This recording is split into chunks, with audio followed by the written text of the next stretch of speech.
Hey, what's up YouTube? This is the Mermail Master coming at you from the Team Time Riders YouTube channel with a very special video today. Today I'm going to be profiling a brand new deck that I've been working on for quite a while and that I think finally I now have a good enough grasp slash handle on. That deck is Spyral Heroes. Now, when you look at Spyral deck profiles online, most of the decks you see are pairing Spyrals with things like Synchrons, or like other different decks to try to capitalize on the rank spamming and go for like Formula Synchron and whatnot. But this deck, coming off of the wake of the recent banning of Level Eater, looks to focus on the hero aspect of the deck, looking more for like a lockdown strategy slash a floodgate strategy rather than a beatdown. And what I really wanted to do with this deck was capitalize on the level 1 versatility, just a sheer amount of really good rank 1 cards to really capitalize on drone and quick fix to get the most use out of the card. And there have been many games where I haven't seen a single super agent that I've still won just from the sheer strength of the level 1 cards. So let me get started with the deck profile, and I'll explain some of my choices along the way so you can see really what I'm playing and how it works. So to start off, of course, it wouldn't be a Spyral deck without 3 copies of Spyral Super Agent. And Spyral Super Agent is, to many people, the main card of the deck because basically you can activate him from your hand, reveal the top card of the deck, and declare if it's a spell, trap, or monster. And if you declare it directly, you get to special summon Super Agent to the field and pop a spell or trap card. And this is if he's special summoned by any Spyral monster or any Spyral card. He gets that same popping effect. So even if, he still is a very good engine by himself, and as a level 4 for, overlaying and stuff. So there's that. 3, Spiral Gear Drone. Spiral Gear Drone is the card that allows you to basically look at the top of your opponent's deck. So it is exactly like a drone. It does that espionage. And then my favorite part of the card is you get to organize the cards on the top of your opponent's deck in any order that you wish. So if you know that your opponent is going to be getting a game-changing card coming up soon, you can push that card to the top of the deck. If they have no cards in their hand, make them top deck like a Twin Twister or something like that. Very good card, and is also a target for machine duplication, which is the main way that you're going to be making the rank 1s in this deck. And then when it's in the graveyard, or when you have a super agent on the field, you can send it to the graveyard to basically boost your super agent up by 500 points for every card your opponent controls. And one of the big thing about these Spyral effects is that they're not once per turn. So with Drone, you basically can activate multiple drones, and if your opponent has 3 cards on their field, your super agent's going to get a 1500 boost from both of them, putting them up to 3,000 to 4,900 attack power. So really good and can enable a lot of OTKs.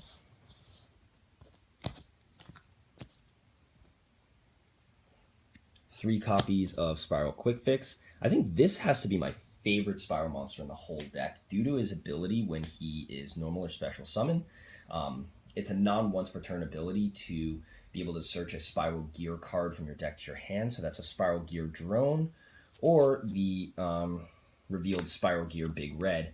You just search those to your hand. It's basically like being able to search Monster Reborn or being able to search the spell or trap removal that you need. So awesome card.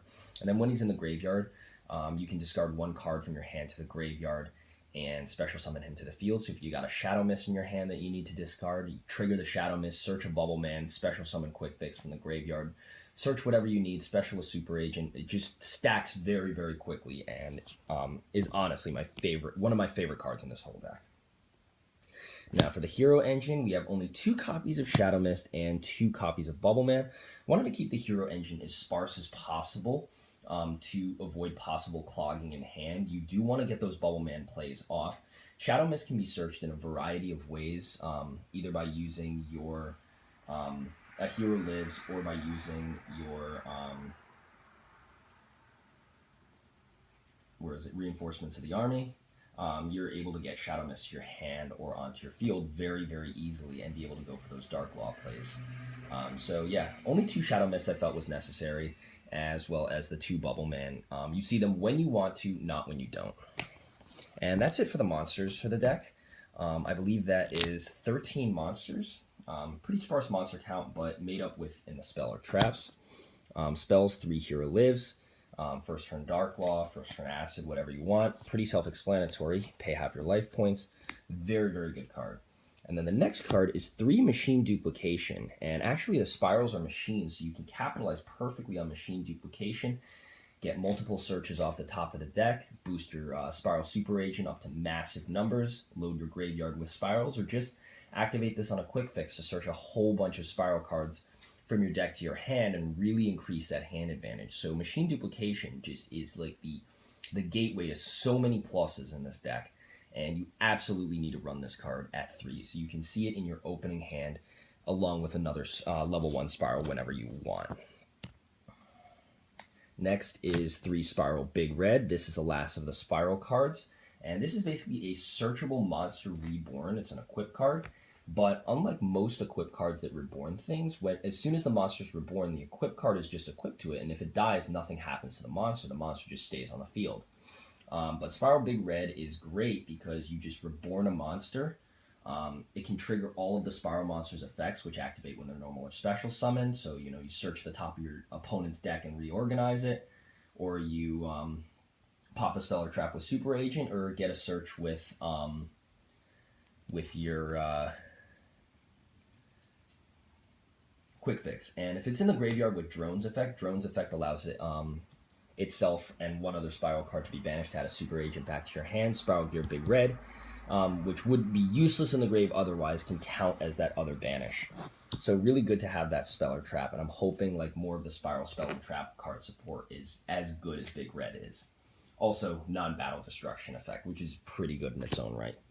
2 copies of Mask Change for the hero monsters. Pretty good. Go for those Dark Law and Acid. 2 copies of Instant Fusion to make Norden and go for rank 4s, or to just get other things back from your graveyard. 1 copy of Mask Charge replenishes your hand. Even if you don't activate Mask Change again, you can just use that card as discard fodder to special summon the Quick Fix. Whatever you want to do. Just replenishes your hand when you don't think you can. Foolish Burial. This is basically like a Rhoda in the deck. Send your Spiral Quick Fix or any Spiral card to your graveyard, reborn it with a Big Red. Send your Shadow Mist to the graveyard, get a search. Anything that you want, you can pretty much send to the graveyard with Foolish Burial, and this card is absolutely tantamount to have it 1 in the deck. 1 Reinforcements of the Army, pretty self-explanatory. Will also search Super Agent out of the deck, so very great. 1 copy of Forbidden Lance for spell and trap trouble that you may have. Spell and trap negation is a big thing, and Forbidden Lance can help protect against that. Your Spyrals will get pretty big, and most of the monsters in this deck are pretty big, so usually Forbidden Lance is going to have a very negligible effect on your attack power at best. And then 1 Book of Moon for obvious reasons. And then the final 3 cards we run in the deck are probably none that you'd ever think of running, but 3 copies, 1 of each of the main rank up magic. So we have rank up magic Barion's Force, rank up magic Astral Force, and rank up magic the 7th one. Barion's Force is for those Chaos XYZ monsters. Rank them up 1 level. Astral Force is pretty much the same thing except ranking up 2 levels. And then the 7th one is for cool shenanigan plays with top decking and all that good stuff. But each of these rank up magics has a lot of use in the deck, which I'm going to go over once we go over the extra deck. But these are just a really fun and gimmicky card, but can also field massive, massive beaters that your opponent won't be able to get over. So they're absolutely necessary in the deck, and I wouldn't play the deck without them. Moving on to the trap cards. 2 copies of Holy Barrier Mirror Force. Pretty self-explanatory. Protect your cards. 1 copy of Battle Guard Howling. This is a personal tech. I used to run this back when I was running Heroes officially, Basically, this card, when a monster is targeted, a warrior type monster is targeted,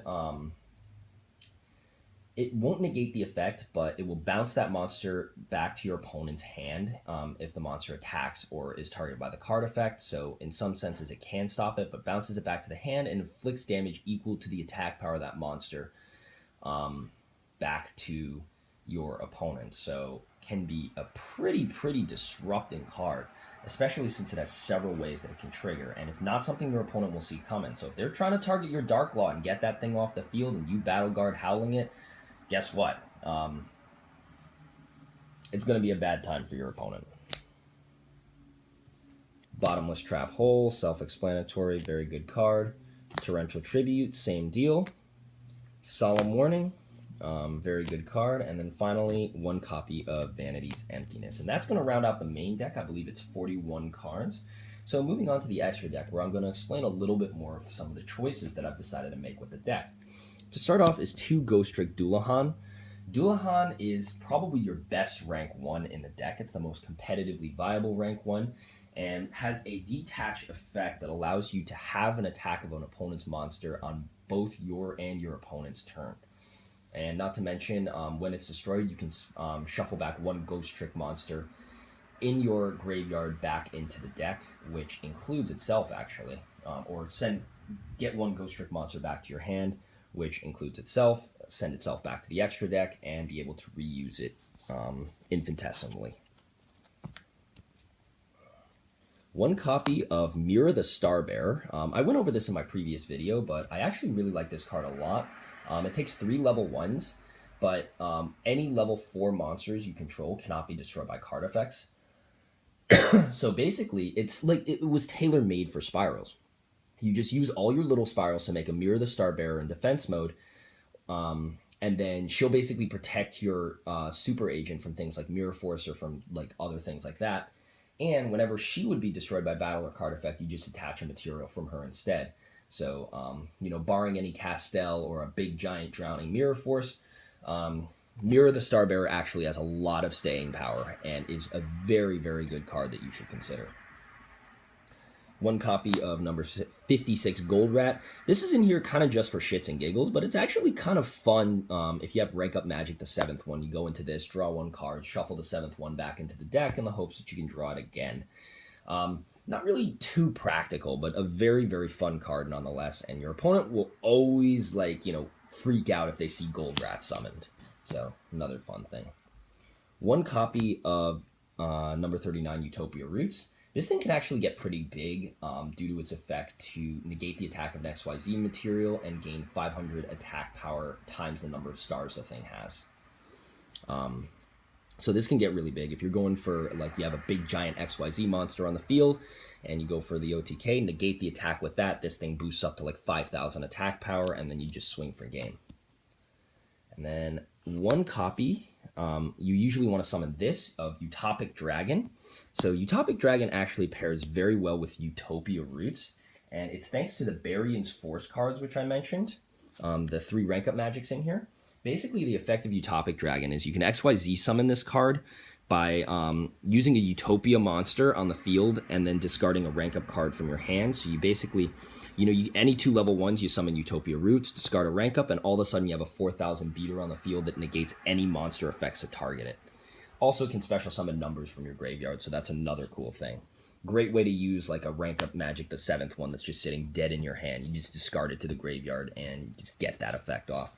And usually it's going to take a lot for your opponent to deal with a giant ass Utopic Dragon. So awesome, awesome card. 1 copy of number 39 Utopia.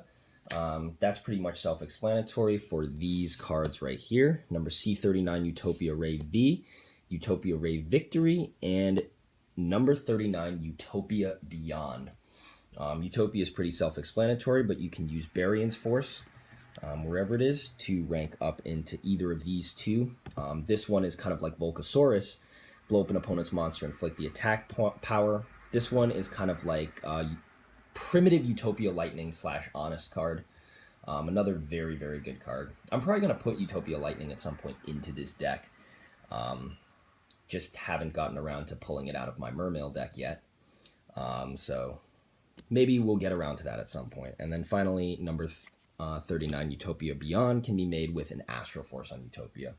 So Bearing's Force and Astral Force both putting in a lot of work in the deck, and you'd be surprised how often that play actually comes up. So in a sense, it's kind of like it's Spiral Hero rank up Utopia, and it's super fun. The next card is one copy of Princess Cologne. Now, most people don't see this coming, but Princess Cologne is actually a protected monster. It can't be targeted for an attacker by battle or card effects when you control any other monster on the field. So has enough staying power for that. And as another use for Astral Force, believe it or not, you can actually rank up Astral Force Princess Cologne into none other than Beatrice, Lady of the Eternal.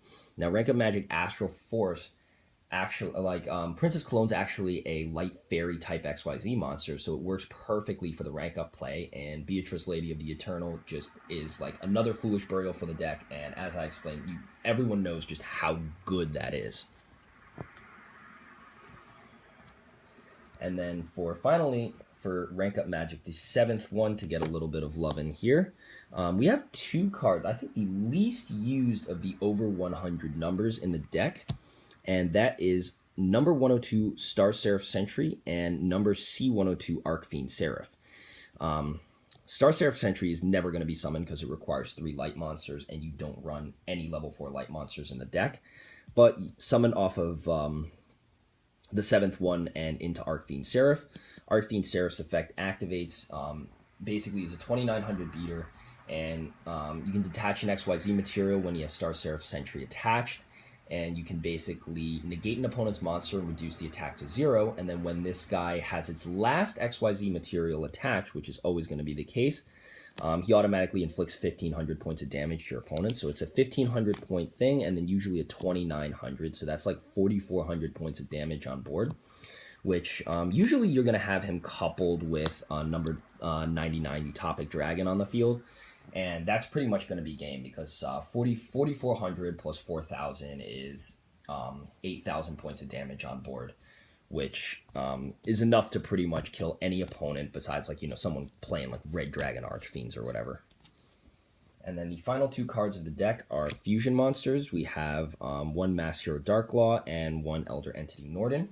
You notice that there's 16 cards in this extra deck, but I wanted to showcase some of the other things. If I had to take out one card in the extra deck, it would probably be either Goldrat, or I would take out Utopia Beyond due to the very few times that I actually am able to summon the card. But Darklaw puts in so much work, and so does Norden, especially for making those rank 4s and getting you access to your rank up magics to be able to, push forward more of your plays, honestly. And that is the deck. 16 card extra deck, 41 card main deck, but as I mentioned, everything can be changed. But it's everything in the deck working together. One of the big things that Spyrals had trouble with was that they didn't have enough cards to make a dedicated deck around them. And I think with the hero monsters, it's given them that, floodgate consistency to be able to field giant monsters that are unaffected by your opponent's card effects and be able to dish out massive amount of damage that your opponent is not going to see coming. So yeah, this has been my deck profile on Spyrals. I know it's been a little bit of a long video, and I apologize for that. Thank you very much if you sat through the whole thing. If you liked the video, please remember to rate, comment, and subscribe on the Team Time Riders YouTube channel. It really means a lot to us when you're able to reach out like that. And yeah, I'm really glad that you were able to watch the deck profile. And if you want to see more content like this, please stick it to Team Time Riders. And this has been the Mermail Master, signing out. Peace, guys. See ya.